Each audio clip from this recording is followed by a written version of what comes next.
자, 업로드가 잘 안 돼서 선생님 그냥 짧게 끊어갈게요. 여러분은 강의 내용이 짧기 때문에 여러 강의 올라가도 여러 차시를 다 들어주시면 돼요.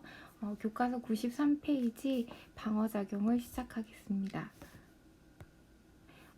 보시면 질병과 병원체 있죠. 방어작용은 막는 거예요. 뭘 막냐면 내 몸이 항상 우리가 항상성의 조절 단원을 하고 있잖아요.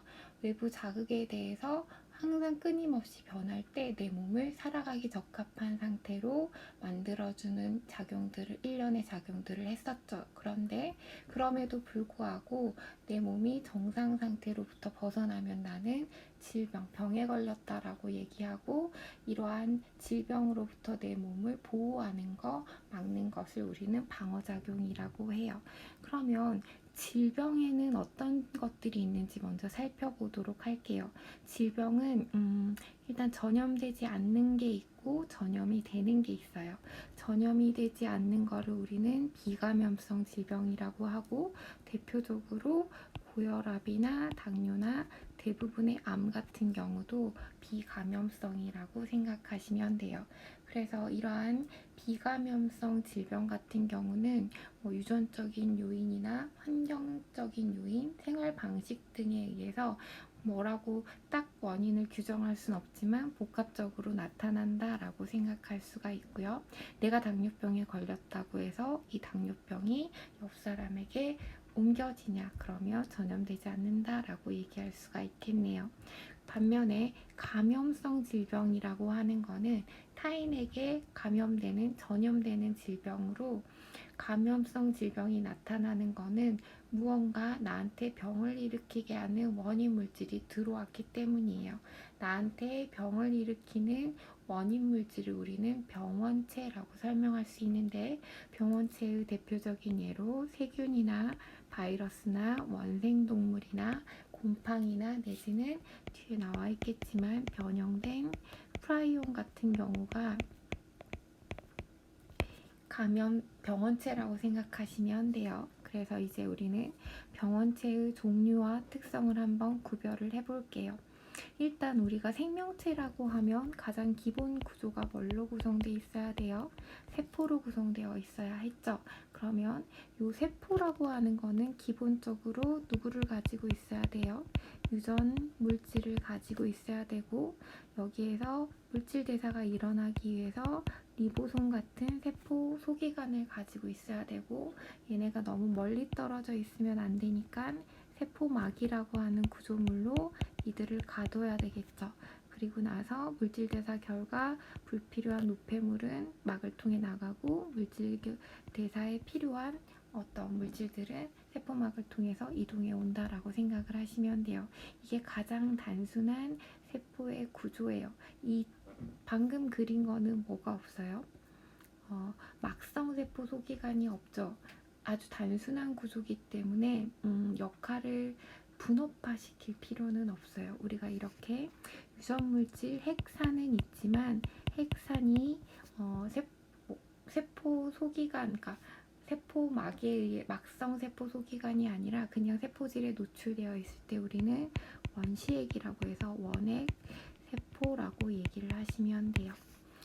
세균이 대표적으로 원핵세포로 구성되어 있다라고 생각을 하시면 되고, 다른 말로 원시핵은 핵이 없다라고 표현을 하면 돼요. 핵이 없다는 말은 막성세포 소기관이 없다는 거예요. 아주 단순한 구조여서 분업화할 필요가 없는 구조라고 생각을 하시면 돼요. 그런데 우리가 바이러스를 생명체냐 생명체가 아니냐라고 얘기할 때 물음표라고 얘기하는 거는, 바이러스는 무슨 구조가 아니에요? 세포 구조가 아니에요. 비세포 구조죠. 그러니까 유전물질을 가지고 있긴 하지만 리보솜이나 세포막이 없기 때문에 스스로 물질 대사를 할 수 없어서 누가 필요해요? 다른 숙주에 기생해야지만 물질 대사가 가능하죠. 바이러스의 구조는 비세포 구조라고 얘기하는 게, 유전물질은 존재하지만 얘를 둘러싸고 있는 단백질 껍질만 있을 뿐, 세포막처럼 굉장히 정교한 구조라든가 물질 대사를 할 수 있는 리보솜 구조가 없다라고 생각을 하시면 돼요. 그 다음에 여기 보면 세균하고 바이러스하고 원생동물이나 곰팡이 같은 경우는 얘는 진핵생물이라고 생각하시면 돼요. 그러니까 세균보다는 좀 더 뭐랄까 좀 더 발달됐다라고 진화됐다라고 표현하긴 그렇지만 좀 더 복잡한 구조라고 생각을 하시면 돼요.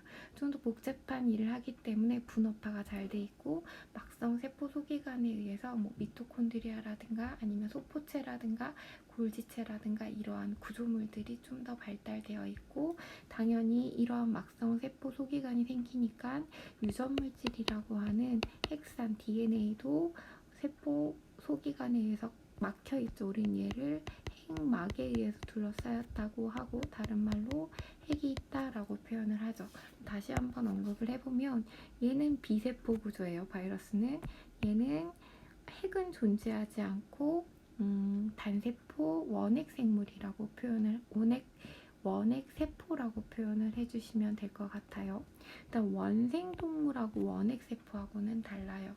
얘는 단세포긴 한데 하나의 세포로 구성되어 있지만 핵이 핵막에 의해서 그러니까 핵산이 핵막에 의해서 둘러싸여 있는 얘는 핵이 있다라고 표현을 하고 얘는 핵이 없다라고 표현을 하죠. 핵하고 핵산은 달라요. 핵산은 DNA나 RNA 같은 유전물질이고 얘가 핵막에 의해서 둘러싸여 있으면 우리는 핵이 있다라고 표현을 하고 얘가 그냥 세포질에 노출되어 있으면 우리는 핵이 없다라고 표현을 하시면 될 것 같네요. 곰팡이도 진핵생물이라고 생각을 하시면 돼요. 얘도 핵이 존재한다라고 생각하시면 될 것 같네요. 그럼 나머지는 각각 이러한 병원체에 의해서 감염되는 질병에는 어떤 것들이 있는지 정도만 매칭시켜 주시면 될 것 같네요. 일단 세균성 질병을 먼저 보면 세균의 특징은 원핵세포로 된 단세포 생물인 거고 물론 유해하기도 하고 무해하기도 하죠. 세균은 실제로 사람 입속에 사는 세균 수만 해도 지구상의 인구보다 훨씬 많대요. 엄청나게 많은 종류가 존재하고 인체에 유익한 균들도 많이 있고 인체에 유해한 균들도 많이 있는데 몇 가지 일부 유해한 균들은 굉장히 치명적인 질병을 야기시키기도 한데요. 그래서 세균성 질병으로 나타내는 질병에는 폐렴균에 의해서 나타나죠. 콜레라 같은 경우도 콜레라균에 의해서 나타나고 패스트 때문에 많이 죽었죠. 패스트균, 결핵균에 의해서 나타나고 파상풍 같은 이러한 질병들은 세균에 의해서 나타나는 질병이라고 생각을 하시면 돼요. 세균 같은 경우는 식물세포는 아니지만 세포막 바깥쪽에 세포벽이라고 하는 구조물을 가지고 있거든요. 항생제라고 하는 거는 세균의 세포벽의 생성을 억제하는 물질이니까 세균이 분열을 하지 못하게 하는 물질이에요. 그래서 항생제는 세균을 제거하는 약물이라고 생각하시면 될 것 같아요. 그 다음에 바이러스를 보시면 바이러스는 첫 번째는 비세포 구조고 세균보다 사이즈가 엄청 작아요. 그래서 우리가 첫 시간에 바이러스가 생명체이냐 생명체이지 않냐 이거 했던 거 기억나요? 세균 여과기를 통과해버렸죠. 세균보다 더 적은 사이즈이기 때문에 세균보다 사이즈가 작고 얘는 리보솜이라고 하는 물질 대사를 할 수 있는 세포 속 어떤 구조물이 없어요. 그렇기 때문에 반드시 숙주세포가 있어야지 화학 반응, 자기 복제도 할 수 있고 나머지 대사작용도 할 수 있고 가능하다는 거죠. 그래서 숙주세포가 있어야 하고 핵산으로는 DNA나 RNA를 갖는다라고 생각을 하시면 돼요. RNA는 한 가닥의 폴리뉴클레오타이드로 구성되어 있다고 하면 DNA는 두 가닥으로 되어 있다라고 생각을 하시면 돼요. 이들의 차이는 안정성이라고 생각하면 되는데 이 파트는 선생님 4단원 유전 파트에서 좀 더 자세하게 친절하게 안내해 줄게요. DNA가 훨씬 더 안정된 구조라고 생각을 하시면 되고 RNA가 훨씬 더 불안정한 구조라고 생각하시면 돼요. 불안정하다는 거는 그만큼 변이가 잘 일어난다는 거고 바이러스 입장에서는 변이가 잘 일어나는 얘가 살기에 더 유리하겠죠. 왜냐하면 우리가 제거하기가 더 힘드니까. 그래서 RNA 바이러스가 좀 더 치료하기가 어렵다라고 생각을 하시면 될 것 같네요. 이러한 바이러스로 인해서 야기되는 질병에는 감기나 독감이나 에이즈나 또 뭐가 있지? 바이러스성 질병에는 사스도 그렇고 천연두도 소아마비나 천연두 같은 경우도 바이러스 여기 써놨네요. 바이러스성 질병이라고 생각하시면 돼요. 감기하고 독감은 같은 건 아니죠. 독감은 우리가 예방주사를 맞을 수 있죠. 독감은 인플루엔자 바이러스에서 일어나서 보통 한 종류 때문에 일어나기 때문에 우리가 제거할 수 있지만 감기는 엄청 원인 물질이 다양해요.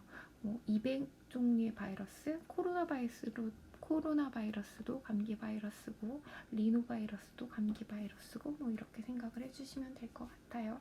그래서 서로 다른 질병의 어떤 증상이 나타난다. 여기 보면 요 표 한번 보시면 세균하고 바이러스의 공통점은 둘 다 질병을 병원체라는 거고 둘 다 핵산을 가지고 있다는 거죠. 그런데 세균은 세포 구조고 바이러스는 비세포 구조죠. 사이즈는 세균이 더 크고 얘는 세포 구조이기 때문에 유전 물질하고 세포막하고 리보솜 같은 것들로 이루어져 있다라고 생각을 하시면 되고 세균의 세포벽을 억제할 수 있는 물질, 항생제 개발이 비교적 다 오픈이 됐으니까 좀 쉽다라고 생각을 하시면 되고 스스로 증식할 수 있죠. 얘는 생명체니까.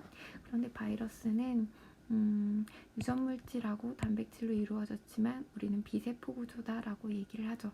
숙주세포가 없이 물질 대사를 할 수가 없어요.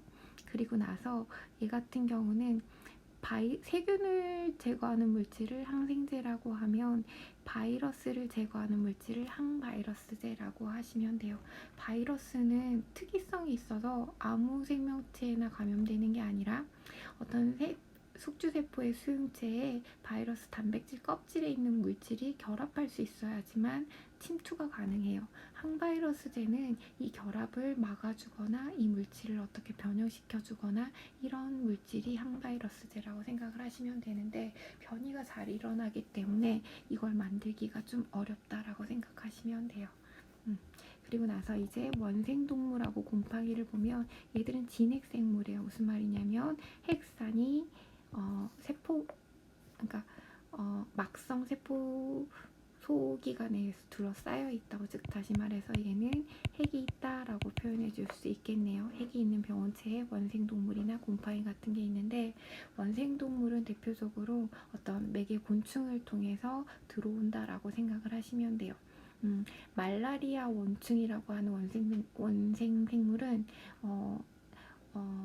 적혈구를 파괴해서 빈혈이라든가 어떤 질병의 말라리아 질병의 원인이 되는데 이 같은 경우는 감기에 의해서 그러니까 말라리아 원충이 감기를 통해서 생명체에게 들어간다라고 사람의 적혈구에 침투한다라고 생각을 하시면 되고 엄청 위험한 질병이죠. 그다음 트리파노소마라고 하는 얘도 원생 생물이에요. 이제 생투를 공부하게 되면 생물의 분류 파트를 우리가 배우게 되겠지만 편모충류라고 하거든요. 우리는 거기까지는 할 필요가 없어요. 채채팔이라고 하는 매개 곤충을 통해서 나한테 들어와서 기면증이나 수면병 같은 것들을 일으키는 무서운 질병을 야기하는 병원체라고 생각을 하시면 돼요. 곰팡이 같은 경우도 마찬가지로 진핵생물이고 얘는 다세포라고 생각을 하시면 되고 포자로 번식하는 어떤 물질들이라고 생각을 하시면 되는데 대표적인 예가 무좀이나 백선도 피부에 존재하는 무좀이라고 생각을 하시면 될 것 같아요. 그냥 넘겨서 프라이오는 얘도 비세포 구조예요. 비세포 구조고 얘는 유전 물질이 존재하지도 않아요. 얘는 그냥 단백질 정도라고 생각을 하시면 돼요. 이러한 특이하게 단백질 같은 구조인데 얘가 정상 단백질, 그러니까 정상적인 프라이온 단백질이 신경세포에 존재하는데 얘가 변형되면서 옆에 있는 단백질의 구조를 바꿔버리는 유전물질이 없는데도 특이한 성질을 가지고 있고 대표적인 이 프라이온 때문에 걸리는 병이 광우병이죠. 소에게서는 광우병이라고 하고 사람에게서 나타나면 크로이츠펠트 야코브병이라고 하는데 얘가 뇌를 갉아먹어요. 스펀지처럼 만들어서 엄청 무서운 병이어서 왜 뭐 광우병 걸린 소를 먹으면 인간에게도 뭐 이런 증상이 나타난다 그래서 한참 언제 예전에 여러분 태어났을 때인가 문제가 됐던 적이 있었던 것 같아요. 여기 그 다음에 감염성 질병 예방하기 위해서는 뭐 우리 코로나 때문에 요 같은 것들은 많이 한번 학습이 된 상태인 것 같아서 패스하도록 하겠어요. 여기서 한번 끊어가도록 할게요.